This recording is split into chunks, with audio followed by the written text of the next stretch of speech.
Okay students, good afternoon to everybody. So last క్లాస్లో మనము అంకణ అంటే ఏంటిది, అంకణకు సంబంధించినటువంటి అంకణ అనేది ఎన్ని రకాలుగా ఉంటుంది, మరి అలాగే అంకణ వల్ల ప్రయోజనాలు ఏంటి, అంకణ యొక్క పరిమితులు ఏంటి, అలాగే అంకణకు సంబంధించినటువంటి లక్షణాలు, అంకణకు ఎలాంటి లక్షణాలను కలిగి ఉండదని చెప్పేసి లాస్ట్ క్లాస్లో మనం క్లియర్గా ఎక్స్ప్లెయిన్ చేసుకున్నాం బెట. అంతేకాకుండా అంకణకు సంబంధించినటువంటి ఒక ఎగ్జాంపుల్ ప్రాబ్లం కూడా లాస్ట్ క్లాస్లో ఎక్స్ప్లెయిన్ చేయడం జరిగింది. అయితే ఈ యొక్క అంకణలో ముఖ్యంగా అంకణ అనేది ముగింపు లెక్కలకు మూలాధారం. ఎందుకంటే అంకణ ద్వారానే మనము ముగింపు లెక్కలను తయారు చేయడానికి ఇక్కడ అవకాశం ఉంటుంది. అంటే ఇక్కడ ముగింపు లెక్కలను తయారు చేయడానికి అంకణ బేస్ ద్వారా, ఆ అంకణలో ఏముంటాయి మరి, ఇక్కడ అన్ని రకాల ఖర్చులు, నష్టాలు, ఆదాయాలు, లాభాలు, ఆస్తులు, అప్పులు అన్నీ కూడా ఈ యొక్క అంకణాలో మనం నమోదు చేస్తాం. ఓకేనా. మరి ఏ ఖాతాలో కూడా అన్ని అంశాలను నమోదు చేయము. కేవలం అంకణాలో మాత్రమే ఖర్చులు కానివ్వండి, నష్టాలు కానివ్వండి, లాభాలు కానివ్వండి, ఆదాయాలు కానివ్వండి, అలాగే ఆస్తులు మరియు అప్పులు, అంటే అన్ని రకాల సంస్థకు సంబంధించినటువంటి ప్రతి ఒక్క అంశాన్ని కూడా మనము అంకణాలో నమోదు చేస్తున్నాం. అంటే ఇక్కడ అంకణాలో ప్రతి ఒక్క అంశాన్ని నమోదు చేస్తున్నాం కాబట్టి ఆ ప్రతి ఒక్క అంశం అనేది అంకణాలు ఉండడం వల్ల ఏమవుతుందంటే వ్యాపారానికి సంబంధించినటువంటి ప్రతి ఒక్క వ్యవహారాన్ని కూడా మనము అంకణాలో నమోదు చేయడం వల్ల ఆ వ్యాపారానికి సంబంధించిన ప్రతి ఒక్క సమాచారం కూడా అంకణాలో నిక్షిప్తమై ఉంటుంది.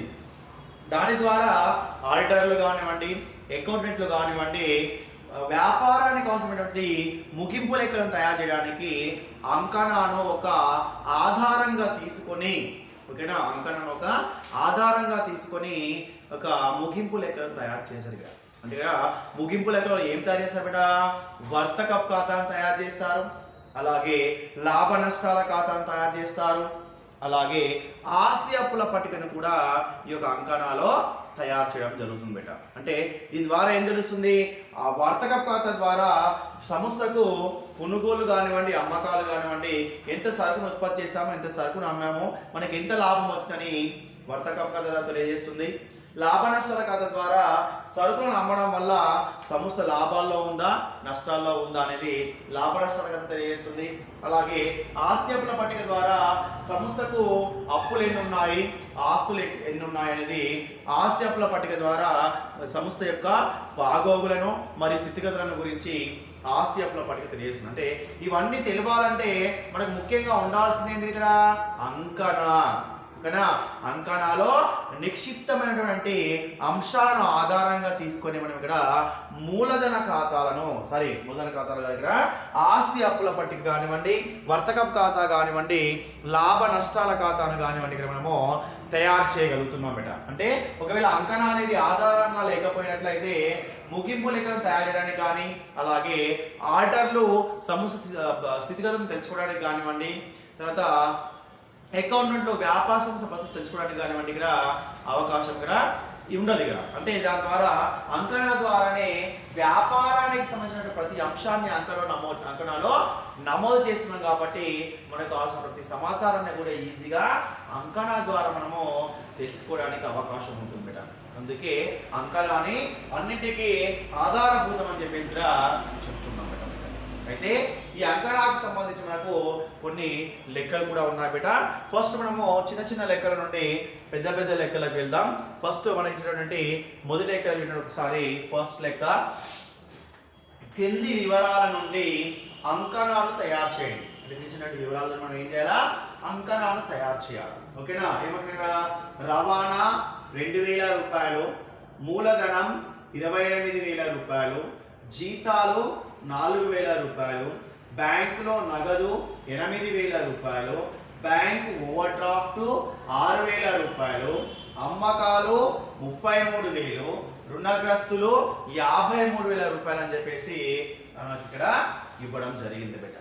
ఓకేనా. అయితే ఇక్కడ అమ్మకాలు మరియు రుణగ్రస్తులు ఏవైతే ఉన్నాయో, మరియు ఓవర్ డ్రాఫ్ట్ కానివ్వండి, బ్యాంకులో నగదు కానివ్వండి, జీతాలు కానివ్వండి, రవాణా కానివ్వండి, అందులో ప్రతి ఒక్క అంశాన్ని మనం గుర్తించగలగాలి. రవాణా అనేది ఏంటిది, ఆస్త, అప్ప, ఆదాయమా, ఖర్చా. అనేది ప్రతి ఒక్క అంశాన్ని మనం గుర్తించగలిగితే ఈజీగా అంకణాన్ని తయారు చేయొచ్చు. ఓకేనా? అయితే లాస్ట్ క్లాస్లో మీకు అంకణా యొక్క నమూనా తెలియజేసినప్పుడు మీకు క్లియర్గా చెప్పాను. ఏంటి అవి? డెబిట్, మనకు డెబిట్ రూపాయలని క్రెడిట్ రూపాయలు ఉంటుంది. ఇక్కడ డెబిట్ ఉంటుంది, మనకి ఇక్కడ క్రెడిట్ ఉంటుంది. డెబిట్ ఉంటుంది మరియు క్రెడిట్ ఉంటుంది బేట. అయితే ఇక్కడ డెబిట్ లో ఏం నమోదు చేయాలా, క్రెడిట్ లో ఏం నమోదు చేయాలని మీకు స్పష్టంగా లాస్ట్ క్లాస్ లో నేను చెప్పాను బేట. అయితే ఏంటంటే డెబిట్ లో మనం ఏం తీసుకుంటున్నాం ఇక్కడ? డెబిట్ లో మొట్టమొదటగా ఆస్తులు, ఏంటి బేట? ఆస్తులు, అలాగే ఖర్చులు, అలాగే నష్టాలు, అలాగే తరుగుదలలు. ఓకేనా?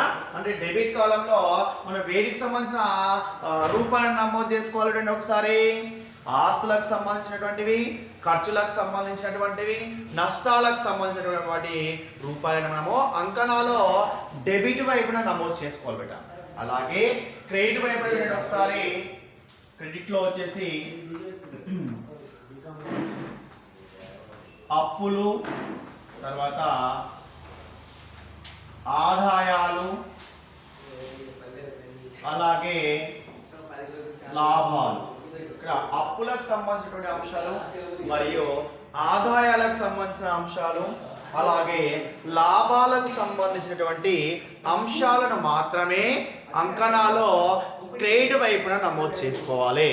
అంటే ఇది ఎలా తెలుస్తుంది మనకి? ఇక్కడ మనకి ఇచ్చినటువంటి వివరాలలో ఆ యొక్క అంశం అనేది అప్పుకు సంబంధించిందా, ఆస్తికి సంబంధించిందా, ఖర్చుకు సంబంధించిందా, లేదా ఆదాయాలకు సంబంధించిందా, నష్టాలకు సంబంధించిందా, లాభానికి సంబంధించిన అనేది మనము గుర్తించగలిగితే ఈజీగా అంకణాన్ని తయారు చేయడం చాలా సులభంగా ఉంటుంది బేట.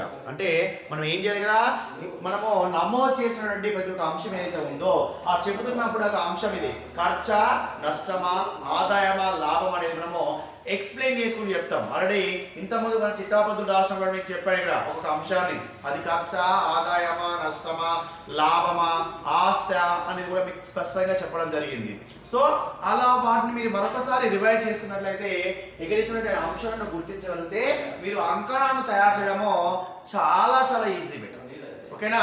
కాబట్టి చూడండి, ఫస్ట్ లెక్క మనము అంకణాలు నమోదు చేద్దాం. ఇక్కడ వీటిని గుర్తుపెట్టుకోవాలి ఖచ్చితంగా. డెబిట్ లో ఆస్తులు, ఖర్చులు, నష్టాలు, తరుగుదలలు, క్రెడిట్ లో అప్పులు, ఆదాయాలు, లాభాలు మనము నమోదు చేస్తాము. ఓకేనా?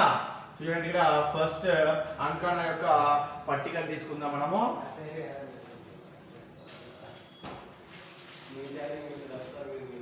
ఓకే, అంకణకు సంబంధించినటువంటి టేబుల్ ఫస్ట్ కాలం వచ్చినట్లయితే ఇది ఫస్ట్ కాలం బేట.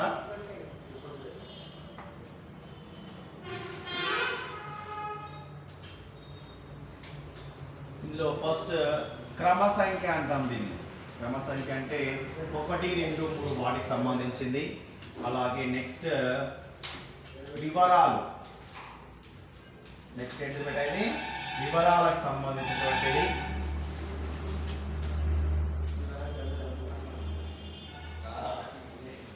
అలాగే నెక్స్ట్ వచ్చేసి ఆవర్జ పుట సంఖ్య, అలాగే డెబిట్ మొత్తం రూపాయలు, నెక్స్ట్ క్రెడిట్ మొత్తం రూపాయలు. ఇది అంకణ యొక్క నమూనా. ఇది అంకణ యొక్క నమూనా. ఇందులో రాయండి క్రమ సంఖ్య, అలాగే వివరాలు, నెక్స్ట్ ఆవర్జ పుట సంఖ్య, నెక్స్ట్ డెబిట్ రూపాయలు,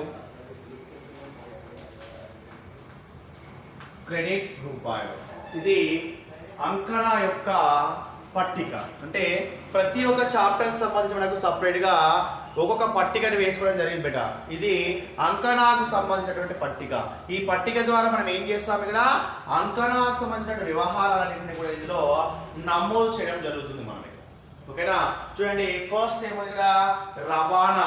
రవాణా అనేది ఏంటి, ఇక్కడ ఖర్చా, ఆదాయమా, లాభమా, నష్టం అనేది మనము గుర్తించగలగాలి. ఫస్ట్ ఆఫ్ ఆల్ ఇక్కడ రవాణా అనేది ఏంటిది, ఇక్కడ వస్తువులను ఒక ప్రాంతం నుంచి మరొక ప్రాంతానికి తరలించడం జరుగుతుంది. దాని ద్వారా ఏమవుతుంది, డబ్బు అనేది రూపాయలు అనేది లేదా నగదు అనేది పేమెంట్ చేస్తున్నాం. అంటే నగదు అనేది సంస్థలో నుంచి పోతుంది కాబట్టి ఇక్కడ రవాణా అనేది ఏంటిది బేట, మరి ఖర్చు. ఓకేనా, కాబట్టి ఫస్ట్ వన్ రాయండి, రవాణా ఖర్చు. కాబట్టి దాన్ని ఎందులో నమోదు చేయాలా, డెబిట్ కాలంలో నమోదు చేయాలి. ఎన్ని రూపాయలు ఇచ్చాం రవాణాకి, 2000 రూపాయలు. కాబట్టి ఆ యొక్క 2000 రూపాయలు మనము డెబిట్ కాలంలో నమోదు చేస్తున్నాము అంకణాలు. ఓకేనా, నెక్స్ట్ వన్ వచ్చేసి ఏంటి, ఇక్కడ మూలధనం. ఇక్కడ మూలధనం అనేది ఏంటిది, మరి ఆస్త, అప్ప, లేకపోతే ఆదాయమా, ఖర్చా అనేది గుర్తించగలగాలి. అక్కడ ముఖ్యంగా మూలధనం అనేది సంస్థకు నూతన సంస్థను ఎవరైతే ప్రారంభిస్తాడో ఆ యొక్క భాగ సంస్థలోకి తెచ్చినటువంటి నగదు ఏదైతే ఉంటుందో దాన్ని ఇక్కడ మనము మూలధనం అంటారు. అంటే ప్రతి వ్యాపారాన్ని ప్రారంభించడానికి యజమాని తీసుకొచ్చినటువంటి పెట్టుబడి ఏదైతే ఉంటుందో దాన్ని మూలధనం అని చెప్తాం. అయితే ఇక్కడ ముఖ్యమైన విషయానికి వచ్చినట్లయితే, వ్యాపారానికి వచ్చినట్లయితే వ్యాపారంలో ఉన్నటువంటి రూల్స్ ప్రకారము సంస్థ వేరు, యజమాని వేరు. యజమానికి ఉన్నటువంటి హక్కులు, అధికారాలు ఇక్కడ సంస్థ కూడా ఉంటాయి. కాబట్టి యజమాని ఇచ్చినటువంటి పెట్టుబడిని సంస్థ ఎలా భావిస్తుంది, అప్పుగా భావిస్తుంది. ఆ అప్పుగా భావించినటువంటి అమౌంట్ ఇక్కడ మనం ఏమంటున్నాం బేట, మూలధనం అంటున్నాం. కాబట్టి మూలధనం అనేది మరి సంస్థకి ఏమవుతుంది, ఇక్కడ అప్పు అవుతుంది. కాబట్టి ఈ అప్పులను మనం ఎందులో నమోదు చేయాలా, క్రెడిట్ వైపున నమోదు చేయాలా. సో రాయండి సెకండ్ వన్, మూలధనం. సెకండ్ వన్ ఏంటి బేట, మూలధనం. ఎందులో నమోదు చేస్తాం దీన్ని, క్రెడిట్ వైపున. రాయండి 28,000 మూలధనం. నెక్స్ట్ జీతాలు. జీతాలు అనేటివి రెండు రకాలుగా మనం భావించవచ్చు. తీసుకునే వారికి జీతాలు ఆదాయం, ఇచ్చే వారికి ఖర్చు. అంటే ఇక్కడ సంస్థలో తీసుకునే వాళ్ళు ఎవరు ఉండరు, ఎందుకంటే సంస్థలో పనిచేసే వ్యక్తులు ఉంటారు కాబట్టి వారికి జీతాలు చెల్లించాలి. ఇక్కడ సంస్థ జీతాలను చెల్లిస్తుంది కాబట్టి ఆ చెల్లించిన జీతాలు సంస్థకి ఏమైతే అక్కడ మరి ఖర్చులు అవుతాయి. కాబట్టి జీతాలు అనేది ఎప్పుడు కూడా ఖర్చులుగానే ఉంటాయి. కాబట్టి ఈ యొక్క ఖర్చును మనం ఎందులో నమోదు చేసుకోవాలా, డెబిట్ వైపున. ఎందుకంటే అది మనకు నామమాత్రం అంతా చెప్పింది ఆల్రెడీ, అన్ని రకాల ఖర్చులను మరియు నష్టాలను డెబిట్ వైపు నమోదు చేయాలి అని. ఓకేనా, జీతాల ఖర్చు కాబట్టి ఎందులో నమోదు చేస్తామంటే మనము డెబిట్ వైపున. రాయండి మూడవది జీతాలు. ఓకే, జీతాలు ఎంత ఉన్నాయి బిడ్డ, జీతాలు ఒక 4,000 రూపాయలు. డెబిట్ కాలంలో 4,000 రూపాయలు జీతాలు రాసుకుంటున్నాం మనం ఇక్కడ. నెక్స్ట్ అలాగే బ్యాంకులో నగదు 8,000. ఇక్కడ బ్యాంక్ అనేది ఆస్తి, నగదు అనేది ఆస్తి. ఓకేనా, సంస్థకి. ఇక్కడ బ్యాంక్ అనేది ఏంటిది, ఇక్కడ వ్యక్తిగత ఖాతా. బ్యాంక్ అనేది కృత్రిమ వ్యక్తి, అంటే సహజ వ్యక్తుల చేత నిర్మితమవుతున్న లేదా సృష్టించబడుతున్న వ్యక్తి ఎవరు, ఇక్కడ బ్యాంకు. ఓకేనా, అందుకే బ్యాంకుని ఏమంటున్నాం ఇక్కడ మనము, కృత్రిమ వ్యక్తి అంటున్నాం. అయితే ఈ బ్యాంక్ లో అమౌంట్ ని ఎవరు వేస్తారు, ఇక్కడ సంస్థనే వేస్తుంది. అంటే బ్యాంకు ద్వారా ట్రాన్సాక్షన్ చేస్తుంది సంస్థ, నగదు ద్వారా కూడా ట్రాన్సాక్షన్స్ చేస్తుంది ఇక్కడ. అంటే బ్యాంక్ లో 8,000 రూపాయలు మనము డిపాజిట్ చేసినట్లయితే ఆ డిపాజిట్ అమౌంట్ మనకి ఎలా భావిస్తాం, దాన్ని ఆస్తిగా భావిస్తాం. ఎలా భావిస్తామట, ఆస్తిగా భావిస్తాం. కాబట్టి ఆస్తి అనేది ఎటువైపున నమోదు చేస్తాం మనము అంకణాలో, డెబిట్ వైపున నమోదు చేయాలట. ఆస్తి అనే దాన్ని అంకణాలో డెబిట్ వైపున నమోదు చేయాలి. కాబట్టి మనం రాసుకోండి ఫోర్త్ వన్, బ్యాంకులో నగదు ఎంత బేట, 8,000. రాయండి డెబిట్ వైపున 8,000 రూపాయలు. ఓకేనా, నెక్స్ట్ వన్ తీసుకున్నట్లయితే బ్యాంకు ఓవర్ డ్రాఫ్ట్. మన ఖాతాలో ఉన్నటువంటి మొత్తం కంటే అధిక మొత్తాన్ని మనం విత్డ్రా చేసుకున్నట్లయితే దాన్ని ఏమంటారు, ఇక్కడ మనము ఓవర్ డ్రాఫ్ట్ అంటాం. ఈ ఓవర్ డ్రాఫ్ట్ సౌకర్యం ఎవరికి ఉంటుంది, కేవలం కరెంటు ఖాతాదారులకు మాత్రమే ఉంటుంది. ఓకేనా, సేవింగ్ ఖాతాదారులకు ఉండదు. మనకి ఎందుకంటే అప్పుడో 10 ఇప్పుడో 10 వేస్తాం కాబట్టి. కరెంటు ఖాతాదారులు ఏం చేస్తారు, లక్షలు లక్షలు ఇస్తారంట. అవునా, కాబట్టి బ్యాంకులో ఉన్నదానికంటే కూడా ఎక్కువ మొత్తాన్ని తీసుకునే అవకాశము బ్యాంకు వారు కరెంటు ఖాతాదారులకు ఇస్తారు ఇక్కడ. ఓకేనా, అంటే ఇక్కడ మరి ఏమవుతున్నది, మళ్ళీ చెల్లించాలి కదా బ్యాంకుకు, అప్పు అవుతుంది ఇక్కడ. ఓకేనా, సో ఈ అప్పులన్నింటినీ కూడా ఎక్కడ నమోదు చేయాలా, క్రెడిట్ వైపున నమోదు చేయాలా. కాబట్టి రాయండి 5 తారీఖు రోజున 5th 1 సీరియస్ క్రమ సంఖ్య 5 bank over draft. Bank over draft ఎంత బెటా, 6,000 రూపాయలు. ఇది అప్పు కాబట్టి క్రెడిట్ వైపున మనం నమోదు చేసుకుంటున్నాం దీన్ని. ఓకే, నా నెక్స్ట్ వన్ వచ్చినట్లయితే అమ్మకాలు. మనకు సంస్థలో అమ్మకాలు మరియు కొనుగోలు జరుగుతున్నాయి, దాన్ని వ్యాపారం అంటారు. అంటే వ్యాపారం ఏంటంటే అమ్మడం కానీ కొనడం కానీ చేస్తూ ఉంటారు కదా. అమ్మినప్పుడు ఏమో నగదు సంస్థలోకి వస్తుంది, కొన్నప్పుడు ఏమో నగదు సంస్థల నుంచి బయటకు పోతుంది బేట. అమ్ముతనేమో నగదు వస్తుంది, కొంటనేమో నగదు పోతుంది. ఇక్కడ అమ్మడం వల్ల నగదు వస్తుంది కాబట్టి దాన్ని ఏమంటాం, మరి ఆదాయం అంటాం. ఎప్పుడైతే సరుకులను అమ్మినప్పుడు నగదు అనే సంస్థలోకి వస్తుందో దాన్ని ఆదాయం అంటున్నాం. ఇక్కడ ఆదాయాలను మనం ఎటువైపు నమోదు చేయాలి, అంకణాలో క్రెడిట్ వైపున నమోదు చేయాలి. ఆదాయాలను అంకణాలో క్రెడిట్ వైపున నమోదు చేయాలా. కాబట్టి 6వ తారీఖు 6వది అంశం ఏంటిది, ఇక్కడ అమ్మకాలు. రైట్ బిడ్డ, అమ్మకాలు ఆదాయం కాబట్టి క్రెడిట్ వైపున నమోదు చేస్తున్నాం. ఎంత అమౌంట్ అది, 33,000 రూపాయలు.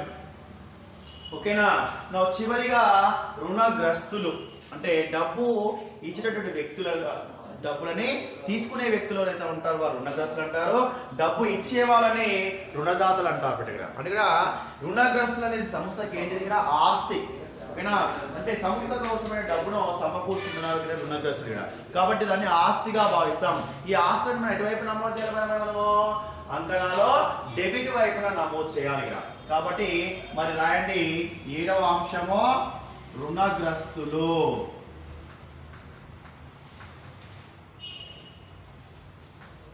సో ఎందులో రాస్తున్నాం దీన్ని, డెబిట్ వైపున 53,000 రూపాయలు. ఎంత బేటా, 53,000 రూపాయలు. సో క్రెడిట్ వైపు నిల్.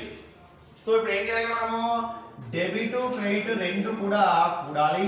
ఇక్కడ ఎలాంటి తెచ్చిన నిల్వలు తెచ్చిన నిల్వలు ఉండవు. ఓకేనా, కాబట్టి డెబిట్ కూడినా ఒకే అమౌంట్ రావాలా, క్రెడిట్ కూడినా కూడా ఒకే అమౌంట్ రావాలా. అలా వస్తేనే మన అంకణ కరెక్ట్. ఓకేనా, అప్పుడే తెలిసిపోతుంది మనకు మనం చేసిన లెక్క తప్ప రైటా. నీకు 2 మార్కులు వస్తాయా రావా అనేది నువ్వు చేయగానే తెలిసిపోతుంది ఇక్కడ. ఓకేనా, కాబట్టి చూడండి ఇక్కడ ఒకసారి 0 0 0. ఓకేనా, సో 3 6 9 9 8 17 2 3 5 1 6 67,000. ఇక్కడ క్రెడిట్లో 0 0 0 3 8 13 4 ఒక నిమిషం 2 14 3 17 5 1 6. ఎంత వచ్చింది బేట, డెబిట్ వైపు 67,000, అలాగే క్రెడిట్ వైపున కూడా 67,000 రూపాయలు వచ్చింది. అంటే మనం అన్ని కరెక్ట్గా నమోదు చేసాం కాబట్టి రెండు కూడా సమానంగా రావడం జరిగింది. ఓకేనా, ఇది మొదటి లెక్క బేట.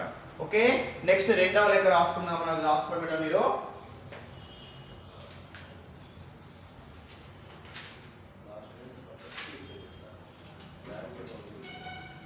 రెండవ లెక్క,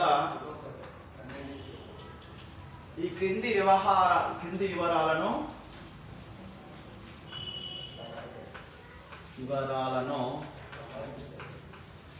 అంకణాలో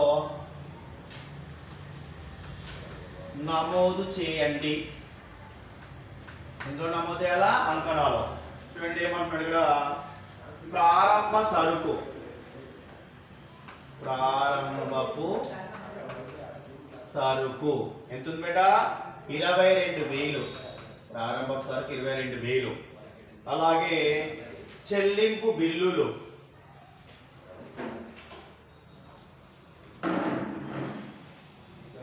చెల్లింపు బిల్లులు ఎంతున్నాయి, 4,000 రూపాయలు. నెక్స్ట్ వసూలు బిల్లులు. వసూలు బిల్లులు మనకి ఎంత ఇచ్చాడు? సేమ్ 4400 రూపాయలు. అలాగే కొనుగోళ్ళ విలువ 16,000 రూపాయలు. నెక్స్ట్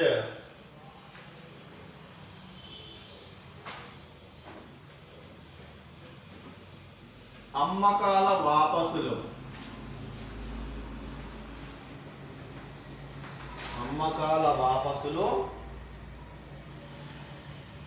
400. నెక్స్ట్ పర్చేస్ వచ్చేసి 36,000 బేట. నెక్స్ట్ వన్ అమ్మకాలు 24,400. నెక్స్ట్ కొనుగోలు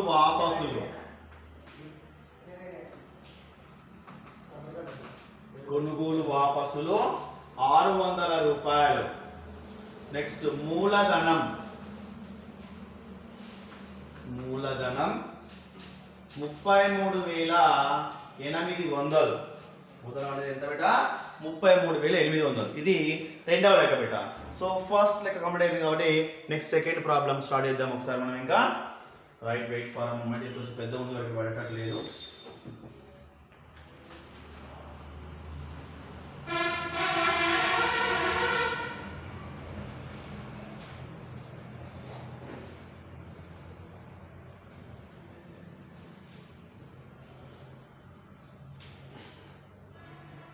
ఓకే,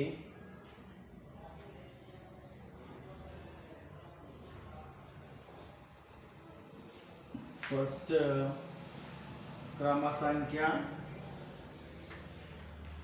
సెకండ్ వివరాలు,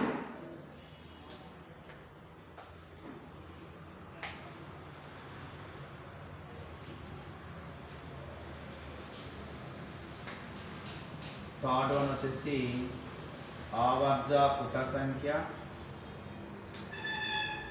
డెబిట్ మొత్తము, అలాగే క్రెడిట్ మొత్తం. ఓకే బేటా. సో రాయండి అంకన, క్రమ సంఖ్య, వివరాలు, ఆవర్జ పుట సంఖ్య, నెక్స్ట్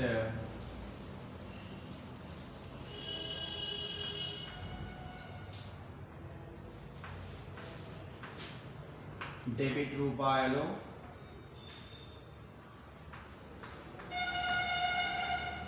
క్రెడిట్ రూపాయలు. ఇది బేటా, ఇది ప్రాబ్లం నెంబర్ 2. చూడండి క్వశ్చన్ ఏమంటారు ఇక్కడ, ఈ క్రింది వివరాలను అంకణాలు నమోదు చేయండి.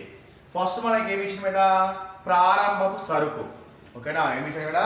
ప్రారంభపు సరుకు. ఇక్కడ ప్రారంభపు సరుకు అనేది ఏంటిది? ఆస్త, అప్ప, ఖర్చ, లాభమా, ఆదాయమా అనేది మనము ఆలోచించాలి. ఫస్ట్ ఒకటిగా ప్రారంభపు సరుకు కానివ్వండి, మనకి సరుకు అనేది 2 రకాలుగా ఉంటుందని చెప్పుకున్నాం మనం ఆల్రెడీ. ఓకేనా, సరుకు అనేది 2 రకాలు. ఒకటి ప్రారంభపు సరుకు, మరొకటి ముగింపు సరుకు. ఇవి రెండు కూడా ఏంటివి? ఆస్తి అని చెప్పుకున్నాం. ఆస్తులలో సరుకు అనేది ఆస్తి, ప్రారంభపు సరుకు, ముగింపు సరుకు అనేది 2 రకాలుగా ఉంటుందని చెప్పుకున్నాం మనం ఆల్రెడీ ఇంత ముందుకే. అయితే ఇక్కడ ప్రారంభపు సరుకు అనేది ఆస్తి. ఓకేనా బేట, ప్రారంభపు సరుకు అనేది ఆస్తి కాబట్టి ఈ ఆస్తిని ఎటువైపు నమోదు చేయాలి బేట? మనము డెబిట్ వైపున నమోదు చేయాలి. ప్రారంభపు సరుకు అనేది ఆస్తి కాబట్టి దాన్ని డెబిట్ వైపున నమోదు చేయాలా. కాబట్టి రాయండి ఫస్ట్ వన్ ప్రారంభపు సరుకు. ఓకేనా, ఎందుకంటే ప్రారంభ సరుకు విలువ 22,000 రూపాయలు. దాని డెబిట్ వైపున రాస్తున్నామండి 22,000. క్రెడిట్ కాలంలో ఏమీ లేదు. నెక్స్ట్ వన్ చెల్లింపు బిల్లులు. ఇక్కడ మనకు చెల్లింపు బిల్లులు ఉంటాయి, వసూలు బిల్లులు కూడా ఉంటాయి బేట సమస్యలో. ఇక్కడ చెల్లింపు బిల్లు అంటే ఇక్కడ మనం చెల్లించవలసినటువంటి రూపాయలు ఏవైతే ఉంటాయో వాటిని చెల్లింపు బిల్లులు అంటాం. ఇక్కడ ఇక్కడ కాబట్టి చెల్లింపు బిల్లులు అనేటివి మనకి ఏమవుతాయి బేట అప్పు అవుతుంది ఇక్కడ ఎప్పుడైతే మనము నగదు వేరే వాళ్ళకి చెల్లిస్తామో ఖర్చు లేదా ఇక్కడ అప్పు అవుతుంది ఇక్కడ సో చెల్లింపు బిల్లు అనేది ఇక్కడ అప్పు కాబట్టి చెల్లింపు బిల్లులు అనేటివి మనం ఎలా భావిస్తాం ఇక్కడ అప్పులుగా భావిస్తాం సో చెల్లింపు బిల్లులు ఎక్కడ నమోదు చేయాలి మరి మనము క్రెడిట్ వైపున నమోదు చేయాలి చెల్లింపు బిల్లులను క్రెడిట్ వైపున నమోదు చేయాలా చూడండి సెకండ్ వన్ వచ్చేసి చెల్లింపు బిల్లులు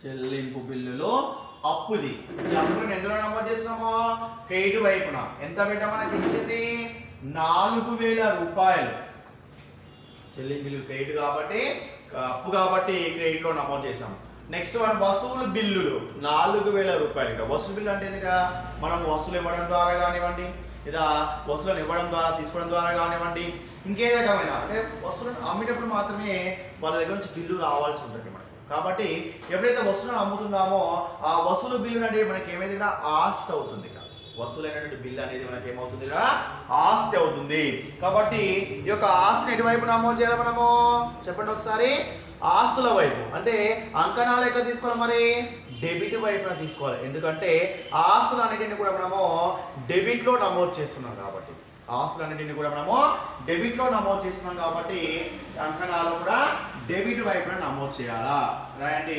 మూడవది ఏంటి పెట్టాలి వసూలు బిల్లులు వసూలు బిల్లులు ఎంత బెట 4400 ఓకే నా నెక్స్ట్ వన్ కొనుగోళ్ళు ఏంటిది చెప్పండి ఒకసారి కొంటే ఏమవుతుందంట నగదు అనేది సంస్థలోంచి పోతుంది ఎప్పుడైతే కొన్నటువంటి నగదు సంస్థలోంచి పోతుందో దాన్ని ఎలా భావించాం మనము ఖర్చుగా భావించాం అంటే కొన్నటువంటి సరుకులేమో సంస్థలోకి వస్తున్నాయి నగదేమో సంస్థ నుంచి బయటకు పోతుంది సో నగదు చెల్లింపు జరిగితే దాన్ని ఖర్చుగా భావిస్తున్నాం ఇక్కడ కాబట్టి కొనుగోలు అనేటివి ఏంటి పెట్ట మరి ఇక్కడ ఖర్చులు ఓకేనా కొనుగోలు అనేవి ఖర్చులు కాబట్టి మనం ఎటువైపు నమోదు చేయాలి మరి డెబిట్ వైపున సో 4వ అంశము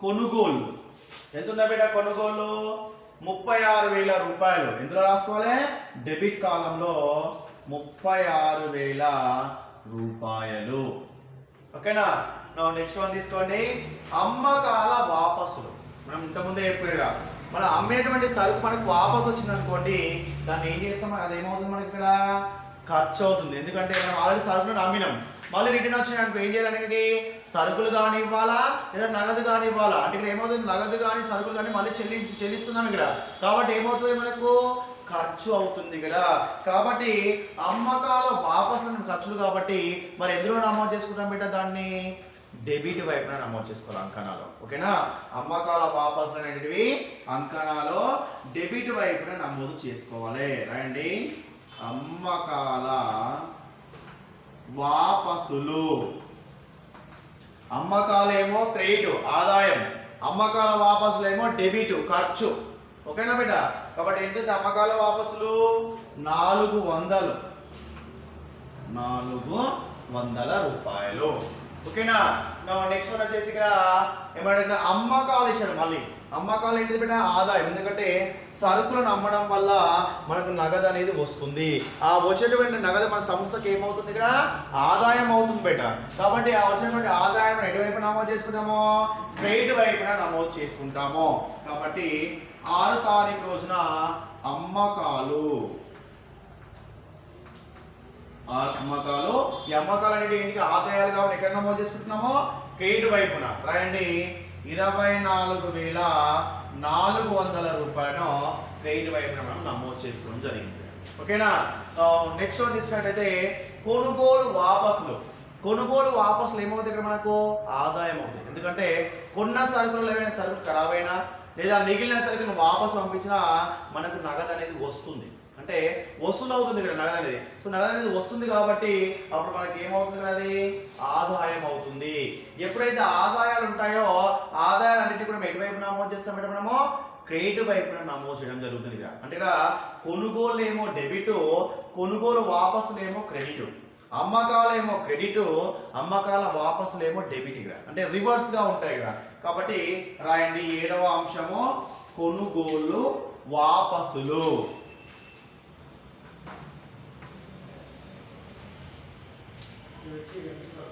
కొనుగోలు వాపసులు ఎంత ఉన్నాయి బిడ్డ? కొనుగోలు వాపసులు 600. ఎటువైపు నమోదు చేసుకోవాలా? క్రెడిట్ వైపున 600 రూపాయలు. ఓకే, నా నెక్స్ట్ వచ్చేసి మూలధనం. ఇక్కడ మూలధనం అనేది ఏంటిది బిడ్డ? అప్పు. మూలధనం అనేది అప్పు కాబట్టి ఈ యొక్క అప్పును ఎటువైపు చూపిస్తాం మనం? ఇక్కడ క్రెడిట్ వైపున చూపిస్తాం. మూలధనం అనేది అప్పు కాబట్టి ఈ యొక్క అప్పును క్రెడిట్ వైపున చూపించడం జరుగుతుంది. ఎందులో క్రెడిట్ వైపున? అంకణాల్లో క్రెడిట్ వైపున. ఓకేనా? కాబట్టి రాయండి ఇక్కడ 8వది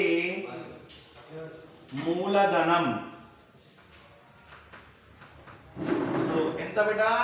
33,800 రూపాయలు. 33,800 రూపాయలు ఇక్కడ మూలధనం. ఓకేనా బిడ్డ? ఇది 2వ లెక్కకు సంబంధించినటువంటి అన్ని అంశాలను కూడా మనం ఇందులో నమోదు చేయడం జరిగింది. ఇప్పుడు ఏం చేయాలి? ఇక్కడ డెబిట్ మరియు క్రెడిట్ రెండింటిని కూడా కూడవలసి ఉంటుంది బిడ్డ. చూడండి, కూడదాం. రెండు కూడా సమానంగా రావాలన్నమాట. ఓకే, ఫస్ట్ కాలం వచ్చేసి 0, సెకండ్ కాలం కూడా 0, థర్డ్ కాలం 4, 6, 10, 8, 18. Okay, 4, 4, 8, 8, 4, 12. Okay, 4, 3, 2, 5, 1, 6, 68,200. So 0, 0. Okay, 4 + 4 8. Next 6, 4, 10, 2, 12. Next 3, 2, 5, 5, 1, 6. So 62,800 రూపాయలు డెబిట్, 62,800 రూపాయలు క్రెడిట్. ఓకేనా బిడ్డ? ఇది మనకు అంకణా ద్వారా మనకి ఇచ్చినటువంటి 2వ లెక్క. అంటే ఇక్కడ అంకణాలు నమోదు చేయాలంటే మనకి ఇచ్చినటువంటి అంశాలలో మనం ఏం గుర్తించాలి? ఆస్తి, అప్ప, ఖర్చ, ఆదాయమా, లాభం అనేది మనం గుర్తించగలిగితే దాన్ని ఈజీగా అంకణాలు నమోదు చేయడానికి అవకాశం ఉంటుంది. సో అలా గుర్తించగలగాలంటే ప్రీవియస్ క్లాసులలో మనం చెప్పుకున్నటువంటి ప్రతి ఒక్క అంశాన్ని, అంటే చిట్టాపద్ధతిలో ముఖ్యంగా ప్రతి అంశాన్ని గురించి మీకు చెప్పడం జరిగింది. అది ఆస్త, అప్ప, ఆదాయమా, ఖర్చ, లాభం అనేది చిట్టాపద్ధతిని ఎక్స్ప్లెయిన్ చేసే సందర్భంలో మీకు క్లియర్గా చెప్పడం జరిగింది బిడ్డ. ఒక్కసారి వాటిని మనం రివైజ్ చేసుకున్నట్టు ఇది ఈజీగా మనకి ఇచ్చినటువంటి వివరాలలో ఆ యొక్క అంశం అప్ప, ఆస్త, ఆదాయమా, లాభం అనేది మనకు స్పష్టంగా తెలుస్తుంది బిడ్డ. ఓకేనా? కాబట్టి తెలుసుకొని ఈజీగా వాటిని అంకణాలు డెబిట్ వైపు నమోదు చేయాలా, క్రెడిట్ వైపు నమోదు తెలుస్తుంది. కాబట్టి మనకి ఎలాంటి ఇబ్బంది లేకుండా ప్రతి ఒక్క అంశాన్ని కూడా ఈజీగా నమోదు చేయవచ్చు. ఓకేనా బిడ్డ? కాబట్టి ఇది మన ఫైనల్ ఎగ్జామ్ లో ఖచ్చితంగా 2 మార్కుల క్వశ్చన్ బిడ్డ. ఓకే, ఇంత పెద్దగా ఉండదు. కేవలం 6 లేదా 7 అంశాలు మాత్రమే ఇస్తాను. ఓకేనా? కేవలం 5 నిమిషాల లోపలనే ఈ యొక్క ప్రాబ్లం అయిపోతుంది కదా. కాబట్టి జాగ్రత్తగా ఆలోచించి మీరు ఖచ్చితంగా వీటిని ప్రాక్టీస్ చేయండి. 100% సక్సెస్ అవుతాము. ఓకేనా బిడ్డ? థ్యాంక్ యూ బిడ్డ, thank you so much. Next క్లాస్లో మనము మరొక ప్రాబ్లంతో కలుసుకుందాం.